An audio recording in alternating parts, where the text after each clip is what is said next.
Hello students, आपका स्वागत है एकलव्य सेंटर ऑफ साइंस में। आज हम डिस्कस करेंगे सेल चैप्टर के बारे में। As you people must have been taught about the cell, and the basic line which we heard about the cell is that the cell is the structural and functional unit of life.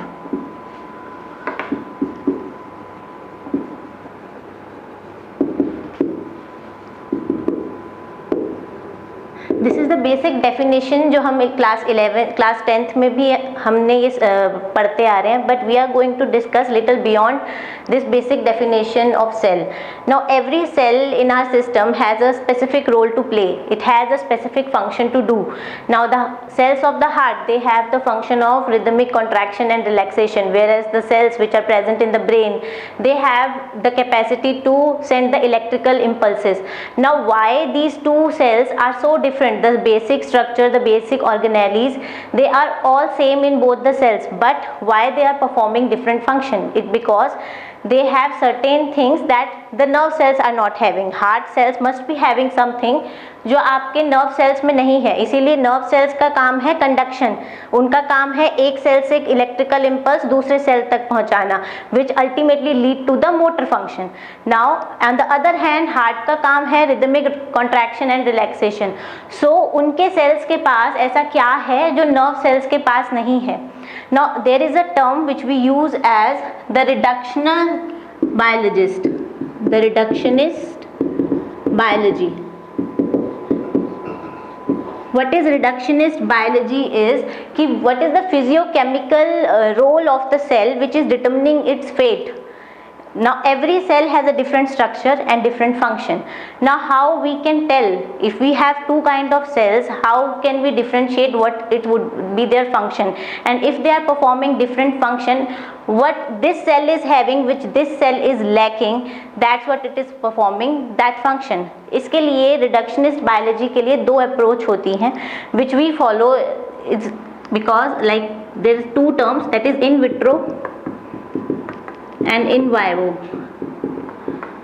Now आपके जो भी sales हैं आप उनको isolate कीजिए और आप उसको सेल कल्चर में ग्रो करें।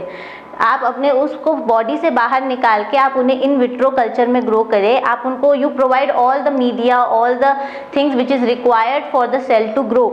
Now when we grow the cells in vitro, we provide all the things in the media, like we provide with the DMEM media which is required for the growth of the cell, along with the FBS, that is the fetal bovine serum. It has all the components which is present in your blood to help the cell grow. So अगर आप इसको in vitro condition में grow करते हैं and you can basically isolate the proteins and you can check the expression of the proteins and you can then differ कि आपके neurons में कौन से प्रोटीन्स एक्सप्रेस हो रहे हैं और आपके हार्ट के सेल्स में कौन से प्रोटीन्स एक्सप्रेस हो रहे हैं. Because of the pattern of the proteins which are being expressed on the two cells are different, that's why they are performing different function. So this is what we call as the reductionist biology. That is, you isolate the cells, you grow the cells in vitro condition, and then you isolate the proteins present in them, and then you see the differential pattern of the proteins that are being expressed on the two cell lines. And that's how we can say that this cell is different from this cell, because it has something, these proteins which are basically predominating doing this function which this cell is lacking. So this is the reductionist biology. Now we are coming to some of the basic biology, basic terms in the cell chapter. And before discussing that, we'll discuss about the G.N. Ramachandran.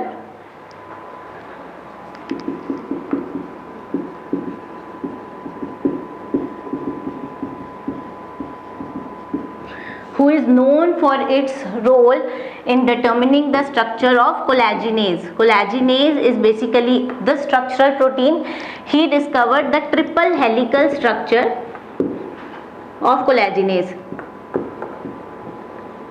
Other than that, the Ramachandran is basically known for the Ramachandran plot.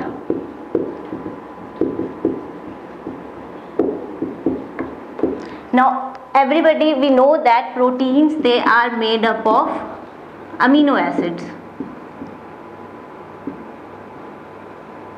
one amino acid is linked to another amino acid by peptide bond.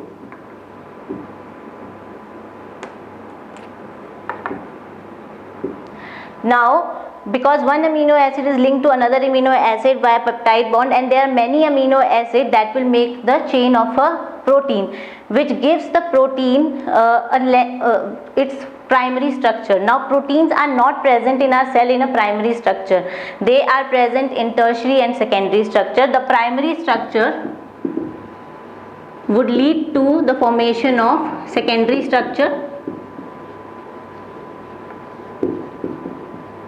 The secondary structure would be in the form of alpha helix and beta sheets.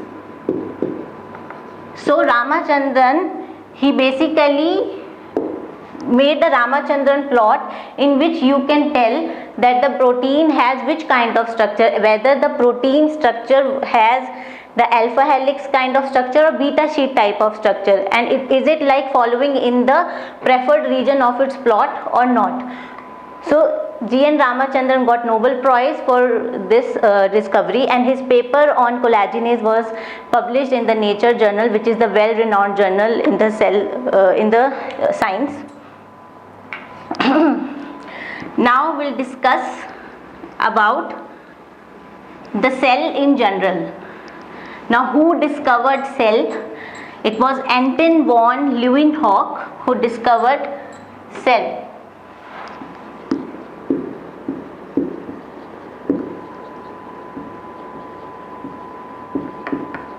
He discovered that there is some entity present which is known as cell, and every organism is made up of these cells.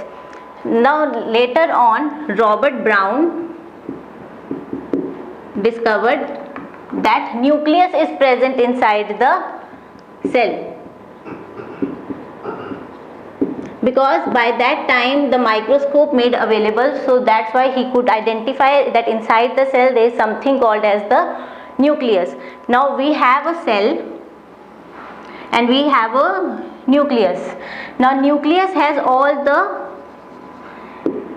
it has DNA, which is basically we called is at the chromatin structure, which is nothing but our DNA.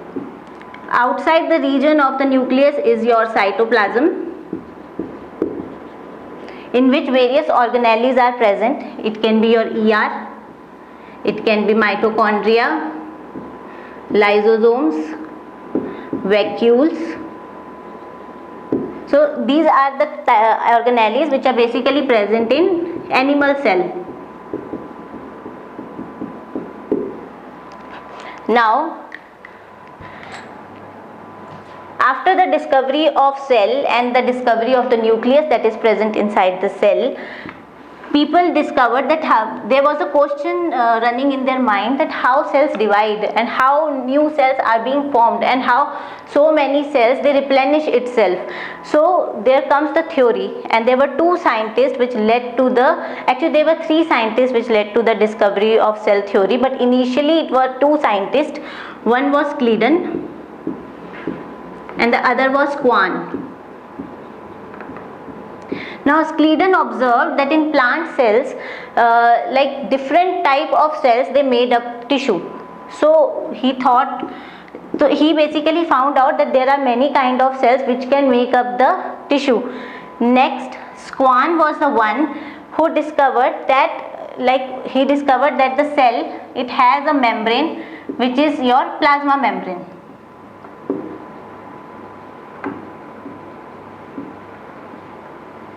And plasma membrane, it is made up of lipids. That's why we called it as a phospholipid bilayer.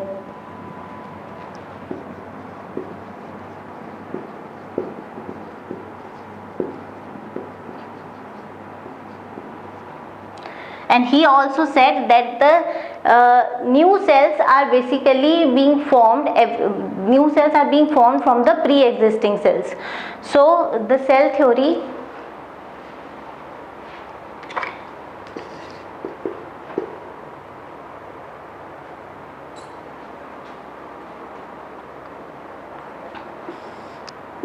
So like by the contribution of these three scientists, we have the cell theory, that is all living organisms are composed of cells and the product of cells. That's what Swan also said, that all the living organisms, they are made of cells and the product of cells. Now but he didn't said that the new cells are being formed from the pre-existing cells. This term was introduced by the Rudolf Virchow. Rudolf Virchow, he said that all cells, they arise from the pre-existing cells.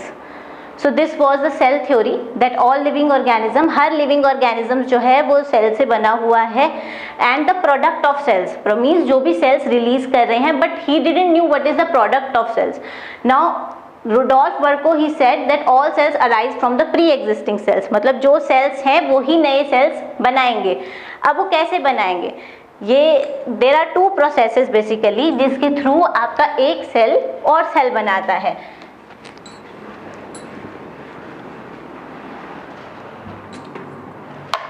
अब ये एक cell है, अगर इसको दो cell बनाने हैं तो there are two processes by which it can happen. There are two terms basically, one is mitosis, the other one is meiosis. Mitosis is simple division. It is an equatorial division. Why it is known as the equatorial division? एक cell है, ये दो cell बना रहा है आपके. Equatorial division इसलिए है कि आपके 23 पेयर ऑफ क्रोमोसोम्स हैं इस सेल में.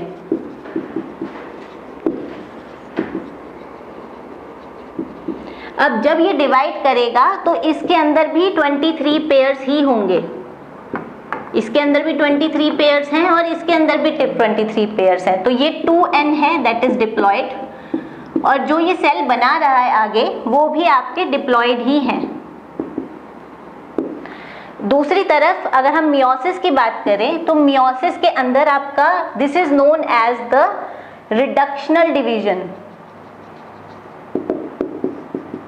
रिडक्शनल डिवीजन क्यों है ये? क्योंकि आपका एक सेल जिसके अंदर 2n नंबर ऑफ क्रोमोसोम्स थे वो आपका n नंबर ऑफ क्रोमोसोम वाला सेल बनाएगा, जो कि ये अगर आपका डिप्लॉयड था तो ये आपका हेप्लॉयड बनाएगा. अब क्वेश्चन आता है कि माइटोसिस किन सेल्स में होगी और मियोसिस किन सेल्स में होगी. Now we have 23 pair of chromosomes हैं आपके. अब हमारे पास सेल्स की भी दो कैटेगराइजेशन है. One is your autosomes, then other is are your sex chromosomes, your sex cells जो आपके गैमेट्स बनाएंगे. तो गैमेट्स के अंदर जो आपकी डिवीजन होगी दैट वुड बी मियोटिक. तो जो आपके गैमेट्स बनेंगे, जो सेक्स क्रोमोसोम्स आपके गैमेट्स बनाएंगे that would be n in number, that would be haploid. लेकिन जो autosomes, the cells which are other than your cells which are making the gamete that are autosomes, उनके अंदर आपकी mitosis होगी कि आपका 2n से n ही बनेगा. चाहे वो हार्ट के सेल्स हैं, मसल्स के सेल हैं, कोई भी सेल्स हैं, वो आपके माइटोसिस करके आपके 23 पेयर्स ही दोनों में जाएंगे एंड आपके डिप्लॉयड ही सेल्स बनेंगे. लेकिन जो आपके सेक्स क्रोमोसोम्स होंगे उसके अंदर आपके हेप्लॉइड होंगे एंड दैट्स वाई वहाँ पे मियोटिक डिवीजन होगी, ना कि माइटोटिक डिवीजन होगी.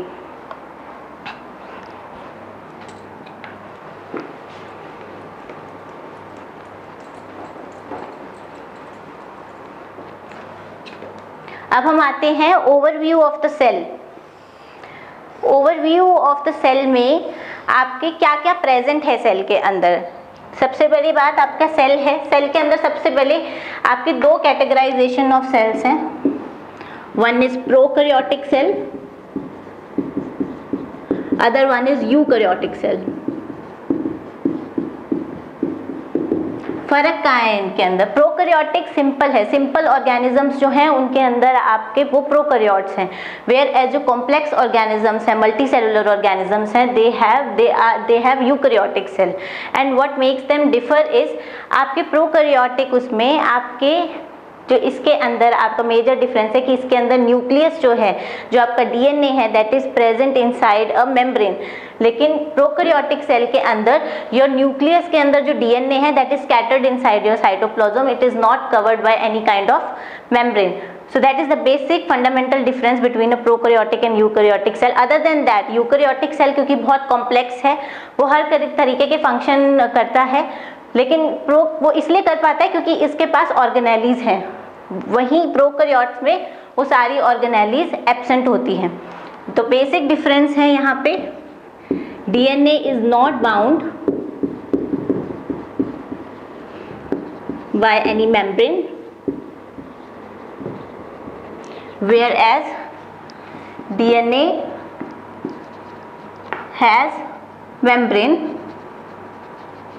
covering it. इसके अंदर ऑर्गेनेलीज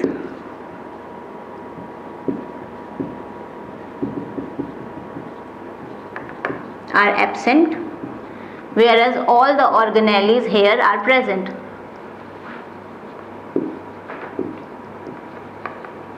अब इसके अंदर आपके मेम्ब्रेन बाउंड ऑर्गेनेलीज भी हैं, नॉन मेम्ब्रेन बाउंड ऑर्गेनेलीज भी हैं। इसके अंदर आपके जो मेजर ऑर्गेनेलीज जो आपकी प्रेजेंट हैं, दैट आर माइटोकॉन्ड्रिया। माइटोकॉन्ड्रिया का it is known as the power house of the cell, because जितनी भी एनर्जी लिबरेशन है, the ATP that is adenosine triphosphate, जिसके थ्रू हमें एनर्जी मिलती है, it is being synthesized in the mitochondria. Next is your Golgi apparatus. Golgi apparatus का क्या काम होता है, जो भी आपका मटेरियल का पैकेजिंग का काम इज विद द गोल्जी। तो जो भी प्रोटीन्स नए बन रहे हैं वो गोल्जी के अंदर बन के ही ट्रांसपोर्ट होंगे। इसके अंदर डिफरेंट लेवल्स होते हैं गोल्जी के, सिस गोल्जी, ट्रांस गोल्जी। तो उसके थ्रू वेसिकल्स के अंदर आपका प्रोटीन बनता है और ट्रांसपोर्ट होता है, चाहे उसे वो प्लाज्मा मेम्ब्रेन में जाना है या उसको साइटोसोल में जाना है। तो वो प्रोटीन कहीं भी आपके सेल में जाना है वो उसको गोल्जी अपरेटस ही पैकेज करेगा। नाउ लाइसोसोम्स को हम क्या कहते हैं, सुसाइडल बैग्स कहते हैं, क्योंकि जहाँ पे जितने भी आपके अनवांटेड प्रोटीन्स होते हैं वो यहाँ पे आपके डिग्रेड हो जाते हैं, बिकॉज यहाँ पे एंजाइम्स होते हैं हेयर यूरानिडेज जो आपके लाइसिस करते हैं प्रोटीन्स की। So mitochondria, Golgi, lysosomes, vacuoles, all these are membrane bound organelles which are present in a eukaryotic cell. Now there is another non-membrane bound, now another also ER, that is endoplasmic reticulum.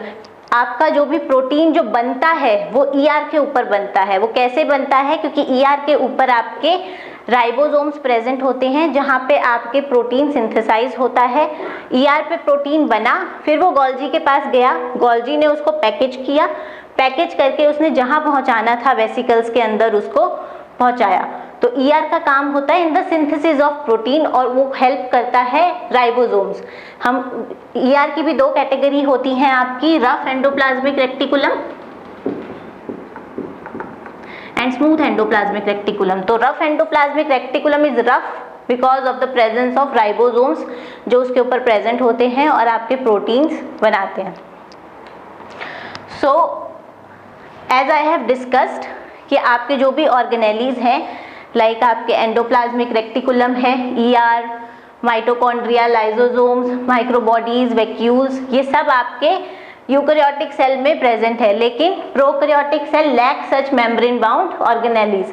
तो ये सब आपकी organelles जो आपके diverse function perform करते हैं। आपका eukaryotic cell इसीलिए प्रोकैरियोटिक सेल से ज़्यादा एडवांस है, because it has all such organelles to perform different function, whereas prokaryotic cell में ये सब चीज़ें हैं ही नहीं। Okay, then next, size, shape आपके हर सेल की डिफरेंट होती है। क्यों डिफरेंट होती है, क्योंकि हर सेल का काम ही डिफरेंट होता है। अगर आपके न्यूरॉन्स हैं, they are elongated cells because उनका काम है conduction. If you look at the structure of different cells, now nerve cells जो हैं they are very elongated. Why they are so elongated? क्योंकि इनका काम है electrical impulses pass करना from one cell to another. That's why they are elongated. Tracheids that are present in the plant cell, इनका भी काम क्या होता है, conduction में. So conduction can only happen if the cells are elongated so that they can transfer the material from one cell to another or from one part of the body to another. Then we have red blood cells. Now red blood cells, they are just bag of hemoglobin. They don't have any diverse function. They are just bag of hemoglobin. They don't have any nucleus. It's just the hemoglobin present inside this cell. And inka after every 120 days they are replenished by the bone marrow. Then next are the white blood cells. White blood cells होते क्या हैं? These are the sales जो आपके defence में काम करते हैं। Any virus, any bacteria, whenever they will attack your body, these are the, जब भी आपकी बॉडी में कोई बैक्टीरिया अटैक करेगा, वायरस अटैक करेगा, so these are the cells which would become active and they will increase in number. Now अगर हम बहुत डिटेल में जाए वाइट ब्लड सेल्स के, तो there are two type of cells like B lymphocytes and the T lymphocytes. B lymphocytes का काम होता है, आपको पता ही होगा कि जब बैक्टीरिया या वायरस कुछ भी अटैक करता है तो एंटीबॉडीज बनती हैं, तो बी सेल्स का काम होता है एंटीबॉडी बनाना। लेकिन दूसरी तरफ जो टी लिम्फोसाइट्स होते हैं उनका काम होता है कि अगर आपका कोई सेल में वायरस ने अटैक किया है, now virus will use the machinery of the cell. Bacteria का काम है वो सेल को इन्फेक्ट करेगा, लाइस करेगा, दूसरे सेल को इन्फेक्ट करेगा, but virus it will stay inside the cell, it will consume all the material of your cell and there would be, you can not kill a virus because any kind of medicine that you would take would kill your cell. आपका bacteria नहीं मरेगा, आपका virus नहीं मरेगा, आपका cell मरेगा, क्योंकि आपका वायरस सेल के अंदर ही बैठा हुआ है। तो उन टाइप ऑफ वायरसेस को मारने के लिए you have specialised lymphocyte which are T lymphocytes. So they are that is cell mediated killing, we say they use to kill the cell which are being infected by the viruses. So that's why there are no antiviral as such, but there are antibiotics. Because bacteria can be killed because they reside outside. Virus cannot be killed because they are present inside the cell. They are using the machinery of your cell where they are eating your cell. So basically we are talking about कि your cells have different shape, different structure because they are specialized for different function.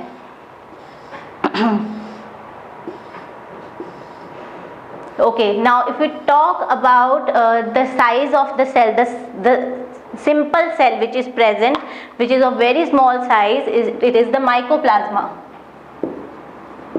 Mycoplasma is just 0.3 micrometer.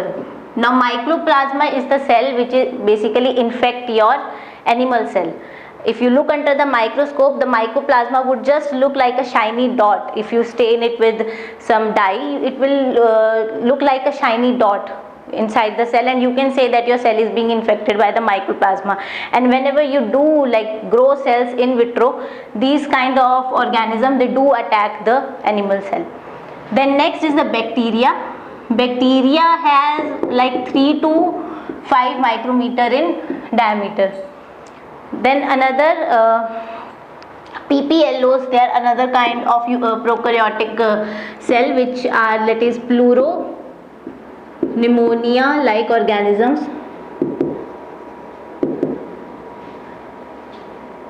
And they are also very small in size. See, they are just 0.1 micrometer in its size. And viruses, they are even smaller. That's why they are able to reside inside the human cell. And then the largest egg is the cell is that of an ostrich.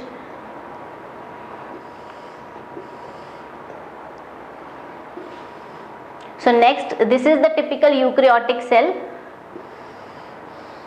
Now this is the typical eukaryotic cell which is 10 to 20 micrometer. You can look into the like it is 20 micrometer, whereas the bacteria it is 1 to 2 micrometer. That's why the bacteria are able to attack your animal cell and infect it, because they are so small in size that they can enter into your cell, because which is very huge, that is 10 to 20 micrometer in diameter. Viruses are even smaller than bacteria, but the viruses, they are basically on the verge of living and non-living. And why they are on the verge of living and non-living is because they are not living when they are present outside, but whenever they come into the contact with the host, they become living. So that's why they are on the verge of living and non-living. So that's the basic difference between the virus and the bacteria. And now another term is bacteria. Apart from its genomic DNA, they have another kind of DNA that is circular, which we call as plasmids. Now we have been able to exploit the plasmids in a way that we can introduce the foreign DNA into the bacteria and we can grow it. How we can do it is because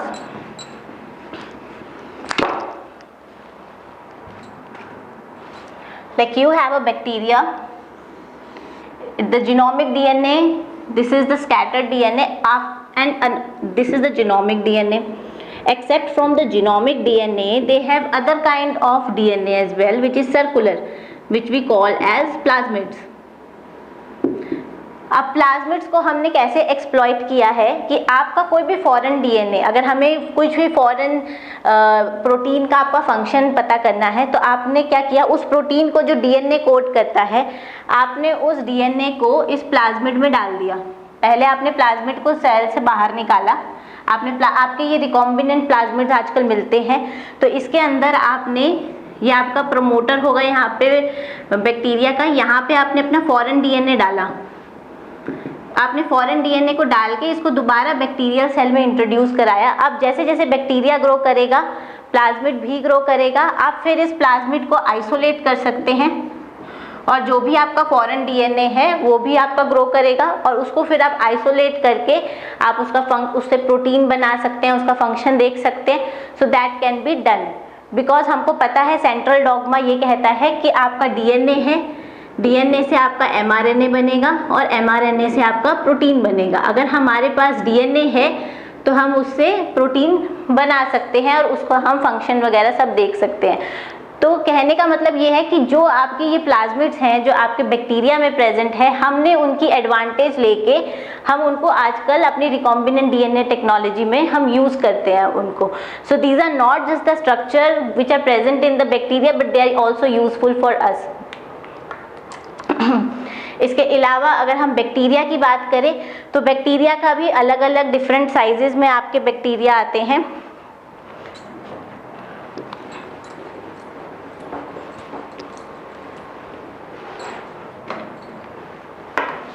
आपकी bacteria की भी different shape है। You have bacillus, coccus, vibrio and spirillum. जो bacillus है वो rod shaped होता है, coccus is basically your circular, vibrio is comma shaped and this is your spiral shaped. तो बैक्टीरिया डिफरेंट वैरायटी के भी हैं और उनकी डिफरेंट शेप भी है डिपेंडिंग ऑन क्या उनका होस्ट क्या है जिन पे वो अटैक करते हैं, they are of different variety. Now cell envelope and its modification. अब आपके प्लांट सेल और एनिमल सेल डिफर इसमें करते हैं कि सेल आपके प्लांट सेल में सेल वॉल होती है लेकिन एनिमल सेल में सेल वॉल होती ही नहीं है।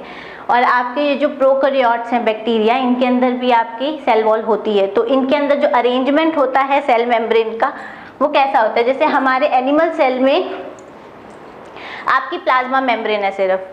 अगर हम सिर्फ एनिमल सेल की बात करें तो उनके अंदर प्लाज्मा मेम्ब्रेन है।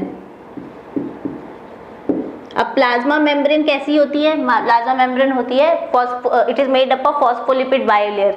तो ये सेलेक्टिवली परमिएबल होती है। सेलेक्टिवली परमिएबल मतलब आपकी हर चीज़ नहीं अंदर जा सकती, ओनली कुछ चीज़ें अंदर जा सकती है इनसाइड द सेल, कुछ नहीं जा सकती।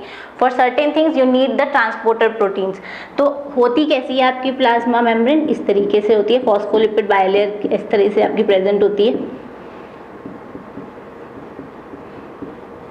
And it is selectively permeable membrane आपकी है। इसके अंदर जो टेल है वो आपकी हाइड्रोफोबिक है, जो आपका हेड है वो हाइड्रोफिलिक है। हाइड्रोफिलिक मीन्स अट्रैक्टिव, तो आपका water loving and hydrophobic is your water repelling. तो जो टेल है वो वाटर रिपेलिंग है। तो अगर आपका कोई भी वाटर सॉल्यूबल चीज़ सेल के अंदर जानी है तो उसके लिए आपके स्पेशल प्रोटीन्स होते हैं जो इस तरीके से इम्बेडेड होते हैं, जिनको हम transporter proteins.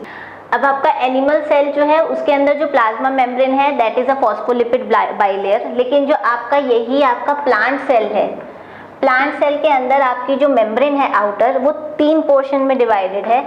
First is your glycocalyx, second आता है आपकी cell wall and then your plasma membrane. और जो आपकी सेल वॉल होती है it is a peptidoglycan layer. अब आपके प्लांट सेल हो गया या बैक्टीरिया हो गया, कंपोजिशन यही है आपकी। अब आपके जो पेप्टिडोग्लाइकन लेयर है इसके अंदर अब आपका टिकोइक एसिड प्रेजेंट है या नहीं प्रेजेंट है, इसके बेसिस पे आपका जो बैक्टीरिया है it is classified as gram positive and gram negative.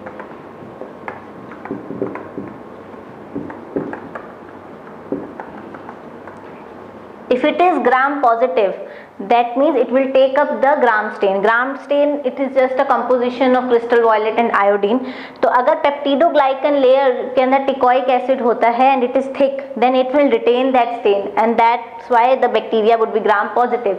Whereas अगर जो सेल वॉल है आपकी उसकी जो ये पेप्टिडोग्लाइकन लेयर है उसमें टिकोइक एसिड नहीं है तो आपकी थिन होगी लेयर, तो वो आपका जो स्टेन है जो क्रिस्टल वॉयलेट और जिसके अंदर आयोडीन है वो उसे रिटेन नहीं कर पाएगा, तो that's why it would become gram negative. तो दिस बैक्टीरिया जो आपका ग्राम स्टेन ले लेगा that are gram positive and the bacteria which won't take up your gram stain that would be gram negative.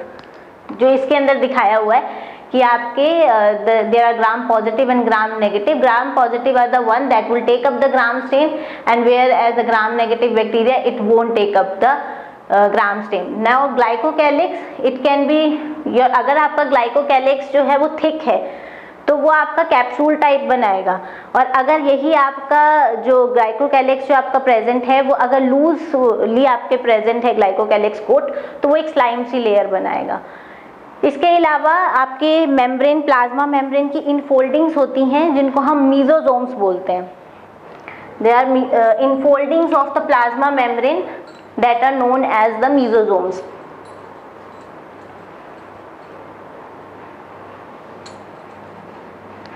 तो आपके ये बैक्टीरिया में present होती हैं, तो mesosomes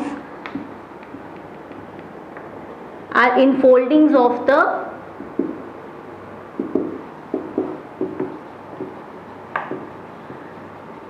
plasma membrane. अब mesosomes की भी आपकी 3 कैटेगरीज हैं। You have tubules, lamellae and vesicles. Now vesicles कैसे होंगे आप आपके, जैसे ये आपका ग्लाइकोकैलिक्स कोट हो गया, ये आपकी सेल वॉल हो गई, this is your double layer plasma membrane. अगर हम डिफ्रेंशिएट कर दें कि ये ग्लाइकोकैलिक्स है, ये आपकी सेल वॉल है और ये आपकी प्लाज्मा मेम्ब्रेन है। तो जो प्लाज्मा मेम्ब्रेन की इनफोल्डिंग होगी अंदर इस तरीके से, ये आपकी वेसिकल्स होगी। अब इनका क्या क्या फंक्शन हो सकता है, इनके अंदर एंजाइम्स होते हैं जो कि प्रेजेंट होंगे, जो कि आपके they can help in the metabolism और it can help in the transportation.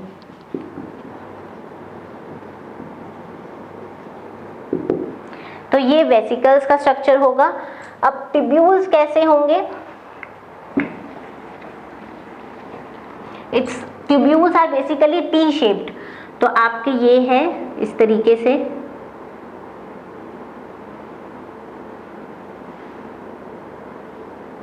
तो ये टी शेप्ड आपके ट्यूब्यूल्स होंगे। तो दीज आर मेम्ब्रेन इनफोल्डिंग, सारे ये आपके मेम्ब्रेन इनफोल्डिंग्स ही है, पर ये आपके डिफरेंट डिफरेंट तरीके के हैं। कुछ वेसिकल्स हैं, कुछ ये ट्यूब्यूल्स हैं, and third one is your lamellae. Lamellae they are present in basically your chloroplast. Chloroplast के अंदर अब आपके पास थैलेकॉइड होते हैं, थैलेकॉइड से ये आपके ग्रेना बने हुए हैं। अब एक ग्रेना जो है वो दूसरे ग्रेना से, these are connected with your stroma लैमेल्लाe।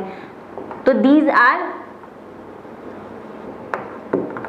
Lamellar structure. तो ये आपके टी शेप्ड होते हैं, ये आपके डिस्क शेप्ड होते हैं, डिस्क की तरह ऐसे प्रेजेंट होते हैं, और ये आपके round infoldings inside the simple vesicular infolding होती है which is present inside the cell, जिसका आपका काम है एंजाइम्स। इन सभी आपके एंजाइम्स कंटेन करते हैं and they have the function in transportation as well. So you have mesosomes which are in the form of vesicle, tubules and the lamellae. Then इसके अलावा bacterial cells, motile and non motile का क्या मतलब होता है। Bacterial cells if they are motile means they are able to move and non-motile means they are not able to move. Now what is the special structure which would be helping the bacteria to move? वो आपका structure होता है जिसे हम बोलते हैं flagella.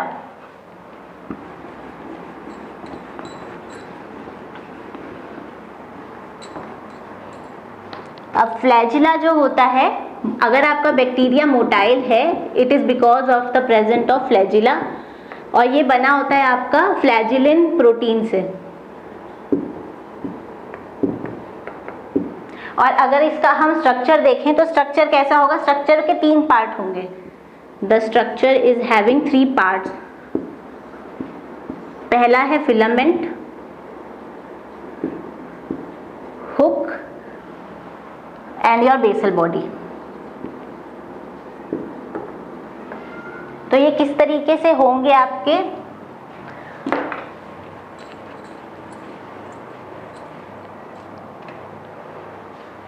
ये आपका इस तरीके से तो फिलामेंट होगा ऊपर, उसके बाद ये फिलामेंट हुक जंक्शन बोल लो, ऐसे तरीके का होगा। तो this would be your filament, this would B filament hook junction,